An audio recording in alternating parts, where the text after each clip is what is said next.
Hi, welcome to Appalachian Eats. I'm Jessica DeLong, and you'll notice that somebody is not with me today in the kitchen. I actually told her not to come in the kitchen today.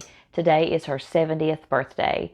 So I'm going to fix a meal that is something that we would eat at Memaw's on a Sunday afternoon when we come home from church, especially when we live back home. She learned this recipe from her mother, and of course she's made it for us, and I've made it a few times myself. So I'm going to try my hand at the recipe today and see how much Memaw enjoys that. So the first thing that we're going to use for this recipe, it's a cube steak.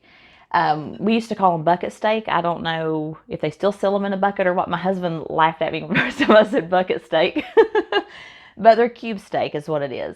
And these actually, which was really funny when I pulled them out of the freezer and looked at them, my dad brought these to me the last time he visited, and these came from his bull that he raised. And it's from Appalachian Meats back home in Paintsville. I think it's Paintsville, Kentucky. So these are really, really large because he had a really, really big bull. So I'm going to cut these in half for the most part. Some I'm going to cut into threes. Then I'm going to dredge them in an egg wash here. I put a little bit of water in my egg to make it a little more wet. And then I have flour, and into my flour I put a teaspoon of salt, a half a teaspoon of black pepper, quarter teaspoon of celery salt, garlic salt, and an eighth of a teaspoon of onion powder. And we're going to make a big quantity of these for the most part. If you're making them for your family, you're probably just want to do half the recipe. And I think there was a cup and a half of flour in here. So if you have to, be 3/4 of a cup. And then I have my cast iron here, and I have some oil in it already. I don't have it on just yet. But I will just dredge this in my little assembly line here. And this is actually, I went over this morning and asked Memaw to have the pan. This is the pan that she would always fix this in. Also lasagna, manicotti, and those types of things that we would have for Sunday suppers. So I'm going to put on an apron because this can get quite messy, and I don't want oil splattered all over me. And so we'll get this one done, and then we'll be off to a side dish. All right, so I have the meat cut up, and I'm going to dredge it in the egg and then the flour and on into the hot pan. I've already got one here that I've done into the hot oil. And we're going to fry these up on both sides just till they're brown, and then layer them in the pan to go in the oven. You're not going to try to cook them all the way through on the stove top. That's just going to be to get a nice little crust on the top. So we'll move some oil around. And here's the first dip into the egg. And then into this. You can get your fingers in here if you want. I normally do. No big deal. Either way. Okay. Go that way. And try to remember when you put stuff into a pan, put it away from you, which sometimes I don't remember. And like I said, we're going to just brown both sides and then layer in a pan. So let's get this big pile taken care of here.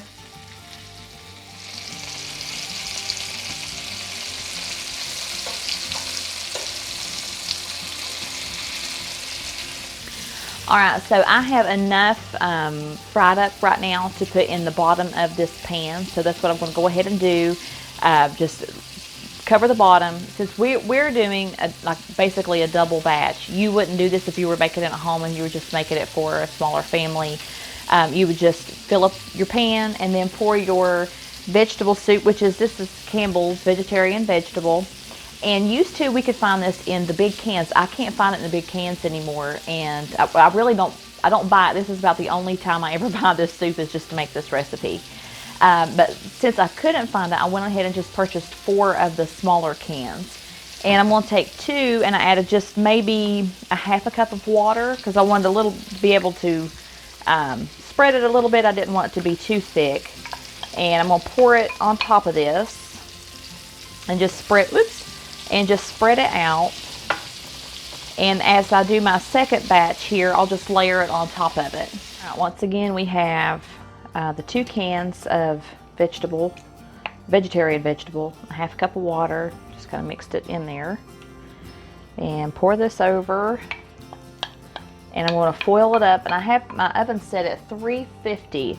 I think that's what we're supposed to bake it on. But at being Memaw's birthday, I hated to call and say, you know, how do I cook your birthday dinner? So we're going with 350.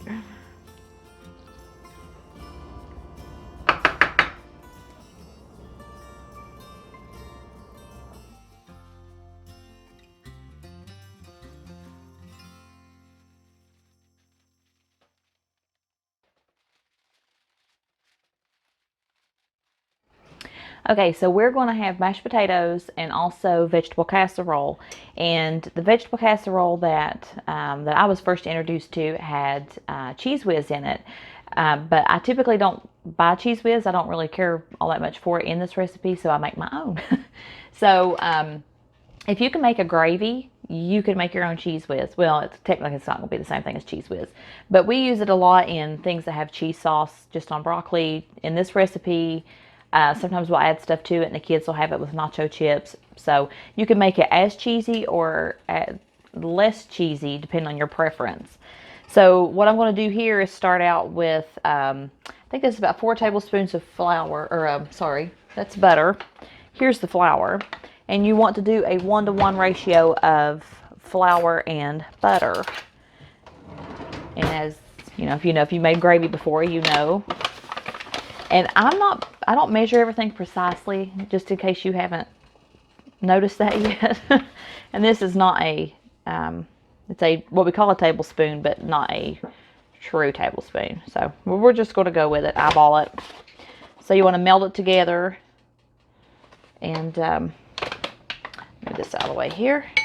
And I already have my vegetables. I bought steamed vegetables this time. This is like the broccoli Normandy, or is it broccoli Normandy? I don't know, but it has the carrots, cauliflower, and broccoli in it. And you could just use straight up broccoli if you want to, and just make like a broccoli casserole. So I've already steamed those on 4 minutes. I found that if you go ahead and steam them first and then bake it, it moves up your cook time a little bit, so you're not waiting on frozen vegetables. And I really don't like mine cooked to death. I mean, I like my broccoli. I don't want it crunchy, but I don't want it to be complete mush either. So what I'm going to do here is just melt this down. And while I'm waiting on it to melt, I'm going to go ahead and add some salt. Like I said, I'm terrible about measuring. So I just, after you do things for a while, you know what they are. This is a little bit of onion powder. It just gives it a little bit of flavor. And I'll use a little bit of this. It's better than bouillon. This is the vegetable base. I usually use the chicken base, but I think I'm out. I looked in the refrigerator. And this is about maybe a teaspoon, a little under a teaspoon, just to give it a little flavor. Put that in there. And you don't want your flour to cook too long, but you do want to cook it a little bit. And this is you can make what they call white sauce bechamel. Add cheese sauce. If you add sausage fat, you got yourself some sausage gravy, bacon gravy. So, all right. And I also do this for macaroni and cheese too. Although I don't add the onion and the broth stuff to it. I just use just salt. Sometimes a little bit of mustard. This is just fresh milk. Pop the lid there. Okay. And let's see. I don't know, hon, what do you think that was? That was full. About a cup and a half, 2 cups maybe.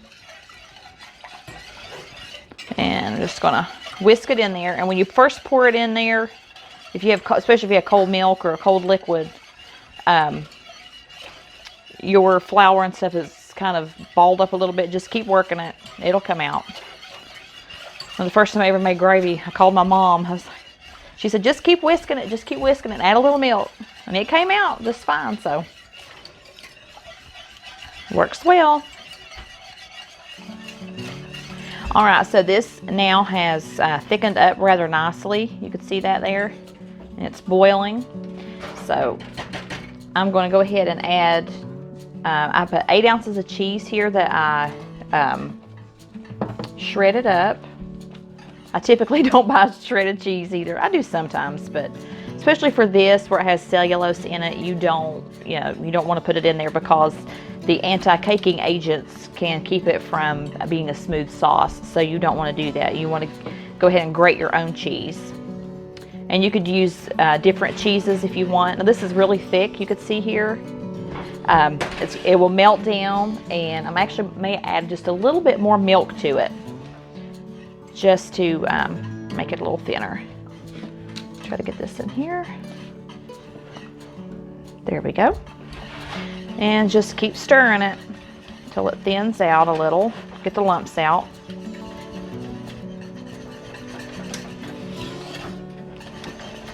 All right, there we go. Nice and smooth. I may add just a touch of milk. Just a tablespoon or so. I don't want to add too much.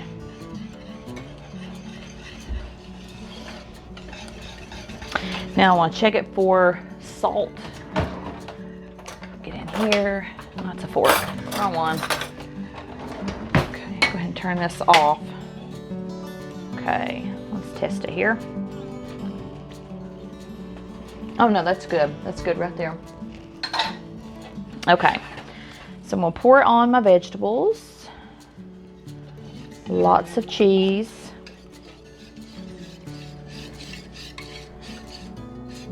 And you can put this in a like a 9x13 dish, or I just like to use this little 2-quart dish that I have here, because that way I can stir it all together once I get it in there. Yeah, if I had some tortilla chips, the kids would go after that. Okay, so I'm just going to mix the steamed vegetables in here, just so that they're all coated with the cheese. Okay. Now, and of course that nice topping. This is just 1 sleeve of Ritz crackers that I put into my Ninja here. And, sorry, it's loud. And we're just going to pour these on the top. If I can get them down there. There we go. Just going to spread them out. Depends on what kind of dish you have. You may not use all of them. You may use all of them. It's all preference too. I think I'll use them all. Why not? Okay. Just kind of smooth it out on top. Now you take some, as if we didn't have enough fat in it, we're going to add some butter pats to the top here, maybe, and just around. Or you could drizzle melted butter if you want to just, but why? I mean, just cut this up and put it on there. It'll melt, and that kind of helps your top to brown up a little bit. So there you go. If you start with frozen vegetables and you don't cook them, you'll want to cover this and before you bake it. But since mine are partially cooked, I'm gonna go ahead and just leave my top off. And by the time that this gets nice and brown on top and I see my cheese bubbling up on the sides, then I'll know that it's ready. And I'm gonna have this at 375 now.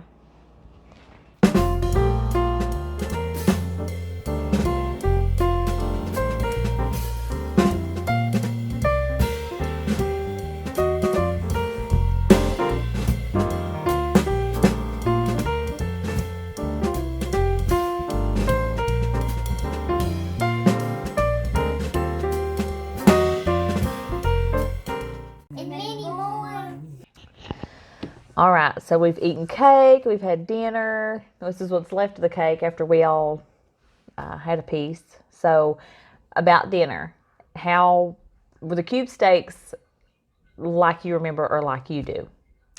Yes, they were very much like I do it. Mm-hmm. Most of the time that when I did the cube steaks, the only difference was put them on before I left for church on Sunday morning. Yeah. So by the time we got back, they would have been in a crock pot for 6 hours or so, and we'd have trouble getting them out of the pot because they would just be falling apart. Mm-hmm. But yes, there was just like you did them just like I do. Well, I was going to mention that too, that you could do them in a crock pot or instant pot. I wouldn't pressure cook them in an instant pot, but use your crock pot setting. Crock pot, yes. And do it like that. But I like doing it in the oven, so you take the thing off of it, and it kind of browns up and dries soup a little bit. And I like it. It helps to thicken it up, I think. Yes, yeah. So, but. And the green or the vegetables. Yeah, well, I know my father-in-law came in. He sat down. I see one of my favorite dishes. I see two of my favorite dishes. So he was happy. Yeah, the mixed vegetables with cheese and the topping. That's one of his. That and the meat is one of his favorite things. He asks for them every now and then. And it's not something I do much because it's one of those things I'm used to doing big amounts, and it's hard to do big amounts for two people. Yeah. But yeah, it was good. Well, we got leftovers for tomorrow. Okay. I had that big I called it the Dr. Seuss pile of meat. I got it all cut up. It was huge. Now, you said when you were young and your mom made this, that she didn't use Campbell's soup, it was something else. She used a soup called Tall Boy vegetable soup, and it was a vegetarian vegetable soup, and it came in a can. Well, like a regular soup can would be this size, and a Tall Boy would be like that much more, which is odd you had that there. But after I got married, I still used it myself. And then I would go to look for it, and it's just gone. They just evidently don't make it anymore. Tall Boys is out, and I miss it. It had a distinct flavor as a child that I remember, that as much as I like vegetarian vegetable soup, it's not the same. It's just not the same. Tall Boy vegetable soup was just a childhood memory. That's what it is now. It's a memory. It's just a memory. Well, I went to try to find the big soup can of the vegetarian vegetable, and they had a bunch of others. They had like cream of celery, and there was chicken noodle, and even I think like home style chicken noodle. They did not have the big can of and I know the last time I made this, which has been a while, but I couldn't find it then either. So I don't know why. The vegetarian vegetable, why we're having such a hard time finding it in these bigger cans. So I don't know, it's one of those things. One thing I remember about Tall Boy, it seemed to be saltier than today's soups, and I guess that's probably a health concern, FDA thing or something. I don't know, but I remember it being saltier, and even with that, I would always put a dollop of butter in mine as a child. Oh, really? Yeah, I still do that today. Really? If I open up a can of soup, I want that little butter flavor in there, and I'll put butter in my bowl. Oh, I've never heard of that. I've never done that. No. But don't knock it till you try it, I guess. It's like, when the first time I ever saw you make this, you poured the soup over the cube steak. I was used to Mom making cube steak and like have gravy or something on it, or even like fried, like chicken. I always call it chicken fried steak. I know it's called country fried if you go to, I think Cracker Barrel. It's like they call it country fried, not chicken fried. But anyway, that's how I always ate it. And when you poured the soup over, I was like, okay, this is really weird. So, but we really like it, and I like putting that the gravy from the soup on my mashed potatoes. You gotta make a well in your mashed potatoes and put that vegetable soup gravy. We'll have to tell them about meatloaf gravy. We'll talk about meatloaf gravy when we make meatloaf. Well, thank you for joining us here at Appalachian Eats for Memaw's birthday, and we can't wait to see you again. And remember, like, subscribe, and ring that little notification bell so that you will be notified next time we put up a video.